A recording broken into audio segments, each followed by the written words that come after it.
Assalamualaikum warahmatullahi wabarakatuh. Kami dari kelompok 8 yang beranggotakan saya sendiri, Leoni Rahmayanet, dengan NIM 2105249 dan anggota kelompok saya, Linhua Pradika, dengan NIM 2105250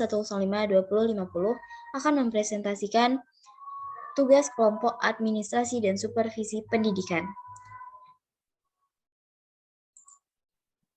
mengenai administrasi hubungan sekolah dan masyarakat. Baiklah, untuk materi pertama, saya akan memberikan kesempatan kepada anggota saya, Linhua Pradika, untuk menyampaikannya. Kepada Linhua Pradika, dipersilahkan. Baik, perkenalkan terlebih dahulu nama saya Linhua Pradika dengan NIM 2105 2050. Di sini saya akan membacakan materi yang pertama, yaitu mengenai pengertian administrasi hubungan sekolah dan masyarakat. Musyamas adalah suatu proses komunikasi antara sekolah dan masyarakat untuk meningkatkan pengertian masyarakat tentang kebutuhan serta kegiatan pendidikan, serta mendorong minat dan kerjasama masyarakat dalam peningkatan dan pengembangan sekolah. Dari definisi di atas mengandung beberapa elemen penting, yaitu sebagai berikut. Adanya kepentingan yang sama antara sekolah dan masyarakat. Untuk memenuhi harapan masyarakat itu, masyarakat perlu berperan serta dalam pengembangan sekolah. Untuk meningkatkan peran serta itu diperlukan kerjasama yang baik melalui komunikasi dua arah yang efisien.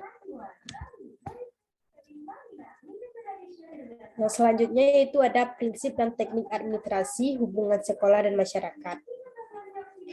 Prinsip dalam administrasi hubungan sekolah dan masyarakat, yang pertama ada integrity.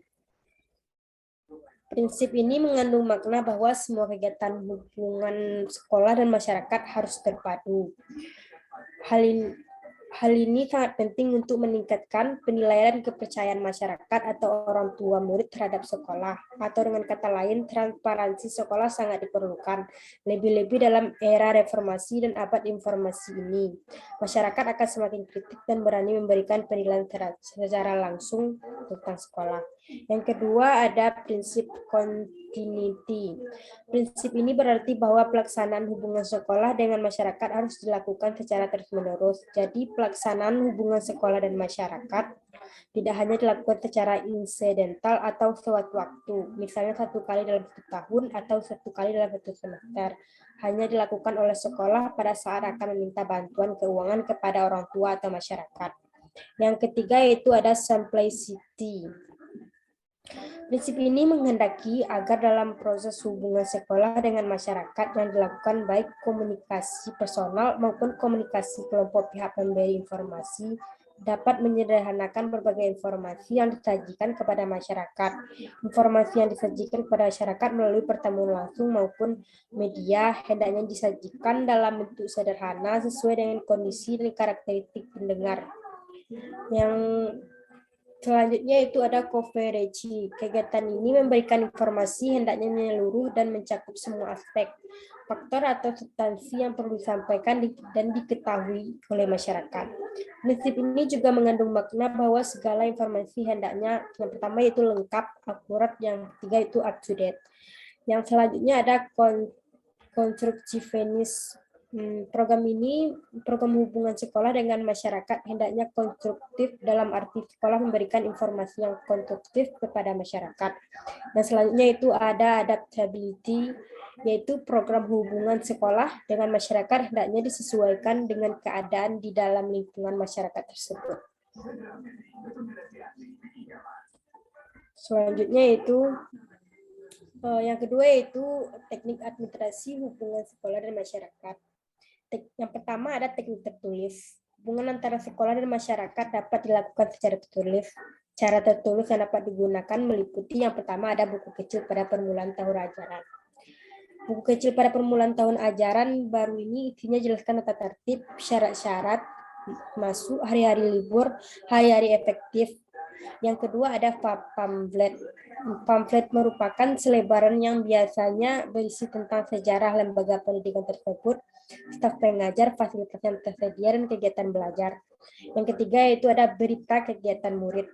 Berita ini dapat dibuat sederhana mungkin pada selebaran kertas yang berisi informasi singkat tentang kegiatan-kegiatan yang dilakukan di sekolah atau pesantren.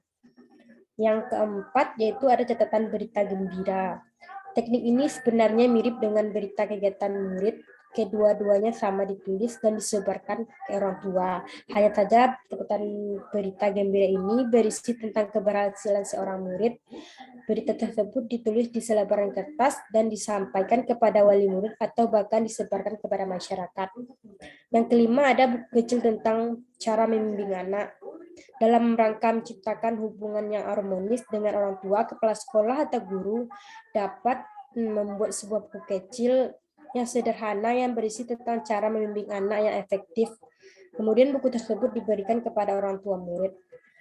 Teknik yang selanjutnya itu ada teknik lisan. Teknik lisan hubungan sekolah dengan masyarakat dapat dilakukan juga secara lisan. Yang pertama ada kunjungan rumah. Dalam rangka mengadakan hubungan dengan masyarakat, pihak sekolah dapat mengadakan kunjungan ke rumah wali murid, warga, ataupun tokoh masyarakat. Melalui kunjungan rumah ini, guru akan mengetahui masalah anak di rumahnya. Yang kedua, ada panggilan orang tua. Selain mengadakan kunjungan ke rumah, pihak sekolah sekali juga memanggil orang tua murid datang ke sekolah. Setelah datang, mereka diberi penjelasan tentang perkembangan pendidikan di lembaga tersebut. Mereka juga perlu diberi penjelasan khusus tentang perkembangan pendidikan anaknya. Teknik lisan yang selanjutnya ada itu pertemuan. Dengan teknik ini berarti sekolah mengundang masyarakat dalam acara pertemuan khusus untuk membicarakan masalah atau hambatan yang dihadapi sekolah. Pertemuan ini sebaiknya diadakan pada waktu tertentu yang dapat dihadiri oleh semua pihak yang diundang. Teknik yang keempat yaitu ada teknik peragaan. Teknik peragaan hubungan sekolah dengan masyarakat dapat dilakukan dengan cara mengundang masyarakat melihat peragaan diselenggarakan sekolah. Misalkan di TK menampilkan anak-anaknya bernyanyi, membaca puisi, dan bernari. Yang kelima yaitu ada teknik elektronik. Seiring dengan perkembangan teknologi elektronik maka dalam mengakrabkan sekolah dengan orang tua murid dan masyarakat, pihak sekolah dapat menggunakan sarana elektronika. Misalkan dengan telepon, televisi, ataupun radio sekaligus sebagai sarana untuk promosi pendidikan. Baik, sekian penjelasan materi dari saya. Saya kembalikan kepada moderator. Sekian, terima kasih. Baik, terima kasih kita ucapkan kepada Linwa Pradika. Materi selanjutnya akan saya bacakan sendiri. Materi ketiga dari materi kelompok kami adalah mengenai proses administrasi hubungan sekolah dan masyarakat. Dalam proses administrasi hubungan sekolah dan masyarakat ini, ada 3 proses yang sangat penting. Yang pertama yaitu penyusunan program. Penyusunan program Husemas memperhatikan dana yang tersedia, ciri masyarakat, daerah jangkauan, sarana atau media, dan teknik yang akan dilaksanakan dalam mengadakan hubungan dengan masyarakat. Jika perencanaan tidak memperhatikan hal-hal tersebut, dikhawatirkan kegiatan tersebut tidak akan mencapai sarana yang diinginkan. Lalu proses yang kedua adalah pelaksanaan atau pengorganisasian. Pada dasarnya, semua komponen sekolah dan pelaksanaan Husemas. Oleh karena itu, tugas-tugas mereka perlu dipahami dan ditata, sehingga penyelenggaraan Husemas dapat berjalan efektif dan efisien. Dalam pelaksanaan Husemas, perlu diperhatikan koordinasi antara berbagai bagian dan kegiatan, dan di dalam penggunaan waktu perlu adanya sinkronisasi. Lalu, proses yang ketiga, pengawasan. Pengawasan pada administrasi hubungan sekolah dan masyarakat dapat berupa evaluasi. Husemas dapat dievaluasi melalui 2 kriteria. Yang pertama yaitu efektivitas, yaitu sejauh apa tujuan tercapai, dan yang kedua efisiensi, yaitu mengenai sumber dan potensi dengan baik. Lalu materi keempat, peran personil sekolah dalam administrasi Husemas. Guru merupakan kunci penting dalam kegiatan Husemas di sekolah menengah. Ada beberapa hal yang dapat dilakukan guru dalam kegiatan Husemas itu, yaitu pertama, membantu sekolah dalam melaksanakan teknik-teknik Husemas. Meskipun kepala sekolah adalah orang kunci dalam pengelolaan Husemas, akan tetapi kepala sekolah tidak mungkin melaksanakan program Husemas tanpa bantuan guru-guru. Guru-guru dapat ditugasi kepala sekolah melaksanakan hal-hal yang berkaitan dengan Husemas, disesuaikan dengan jenis dan bentuk kegiatan yang ada. Lalu yang kedua, membuat dirinya lebih baik lagi dalam bermasyarakat. Guru adalah tokoh milik masyarakat. Tingkah laku yang dilakukan guru di sekolah dan di masyarakat menjadi sesuatu yang sangat penting karena guru menjadi panutan di masyarakat. Lalu yang ketiga, dalam melaksanakan semua itu, guru harus melaksanakan kode etiknya. Seperti yang kita tahu, kode etik guru merupakan aturan atau rambu-rambu yang perlu diikuti dan tidak boleh dilanggar oleh guru.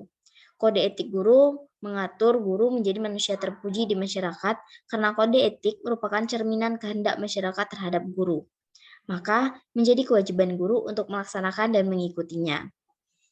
Sekian materi yang dapat saya sampaikan. Dan sekian juga materi yang dibahas oleh kelompok kami. Saya sudahi dengan wassalamualaikum warahmatullahi wabarakatuh.